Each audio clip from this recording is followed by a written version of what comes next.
All right, welcome to Online Thought Leadership. Today we're going to take a look at some ways that you can really position yourself as a subject matter expert. And in many ways, this goes beyond advertising, it goes beyond product promotion. You can really make yourself seen as a trusted resource. So we're going to talk about some ways that you can do that.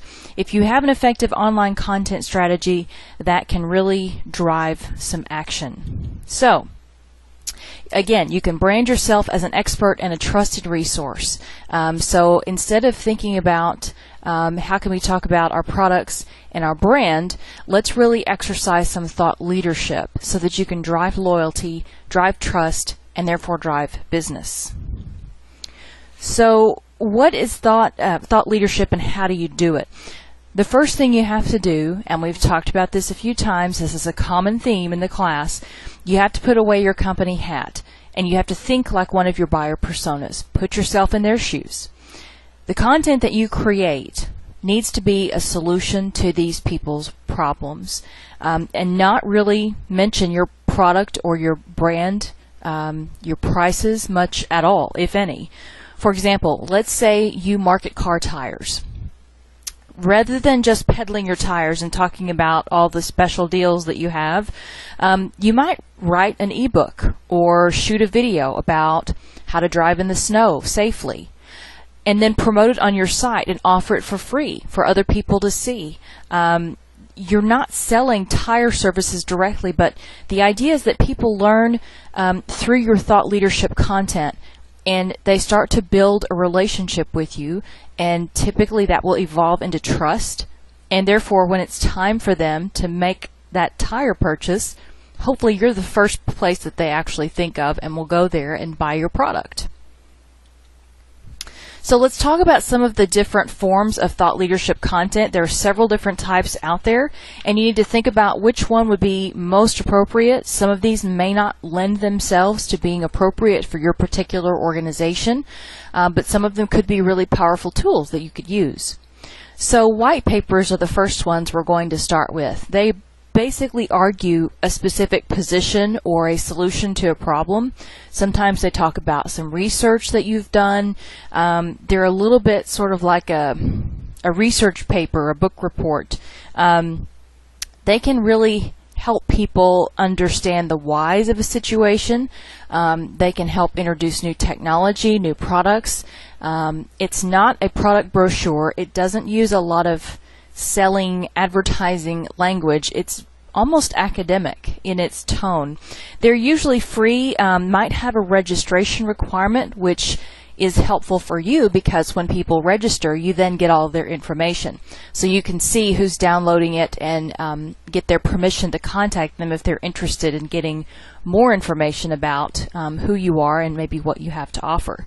Ebooks are what we would call the hip younger sibling to the nerdy white paper. Ebooks are typically PDF formatted, and it's sometimes, again, it's going to focus on solving some problem that somebody has. Sometimes they have lots of visuals, photographs, graphs, charts. They're just a little bit lighter in style, less dense than your white paper, usually free. And the typical thought here is that you don't do a registration requirement to encourage more people to look at it. I know a lot of us, when there is a registration requirement, we tend to think, I don't think I want to do that. I don't want my email address going to yet another spammer. So with ebooks, for some reason, it's better to not offer or not make them go through the registration requirement. Email newsletters have been around for a very long time, still somewhat effective for some organizations. They have some value in delivering thought leadership in small doses. The vast majority of these that are out there tend to fall flat, and usually because they are more advertising focused, talking about all the great things your organization's doing. And sometimes they'll offer like a lame coupon, like 10% off of this product or service. Think about using a different kind of newsletter, and again, focusing on those problems. If you are, say, that tire manufacturer, then maybe one of your monthly e-newsletter articles focuses on safe driving. maybe tells people some tips and things they don't think about, how to make sure you're taking care of that blind spot while you're driving. So think about writing content like that rather than, hey, we won all these awards and our sales are up, and people don't care about that unless you're within the company. Another thought leadership format are webinars. Kind of similar to what we're doing right now. They basically include audio, video, sometimes graphics, sometimes things like a PowerPoint presentation, and they're used by companies to be kind of a primer of a specific problem that the company's services can solve. The thought is that once the potential buyer kind of gets teased with this information that you're providing, which does have a lot of value, they'll want to seek out more. So again, it's looked at as kind of a whetting the appetite for more information. You don't give away the farm, but you give them just enough to be somewhat helpful and to show them that you've got more that they want. So webinars can be great. Wikis. Wikis are really good at helping people organize their content. They can help engage your audience. You can reach out to people and allow users to do things like add their own frequently asked questions section, and then you can have other customers come in and answer some of those questions. So you can kind of build a community and provide a way to discuss things that are passionate to them, and hopefully their passion is centered around some of the products and services that you have to offer.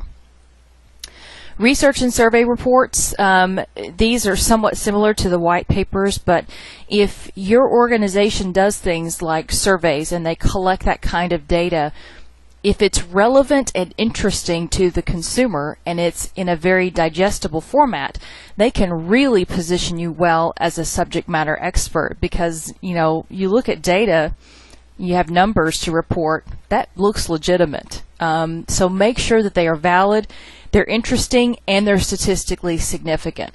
But you don't want to drown people in numbers. Again, you have to present it in a way that is entertaining and digestible. And then just general photos, images, graphs, charts. Never underestimate the power of an image to tell a story. If your product has great visual appeal, like sporting goods, restaurants, real estate, think about when you're looking at a menu in a restaurant. It's always good if you can see pictures of the food, right? So think about particular industries that lend themselves well to some kind of display of images as a way of showing your online thought leadership. How-tos are great for this, by the way. Blogs we've talked about. We've already seen that blogs written by people who are passionate about the subject and want people to know about it, those can really offer some great benefits.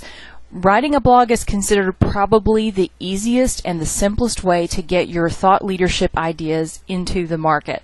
So don't forget about blogs.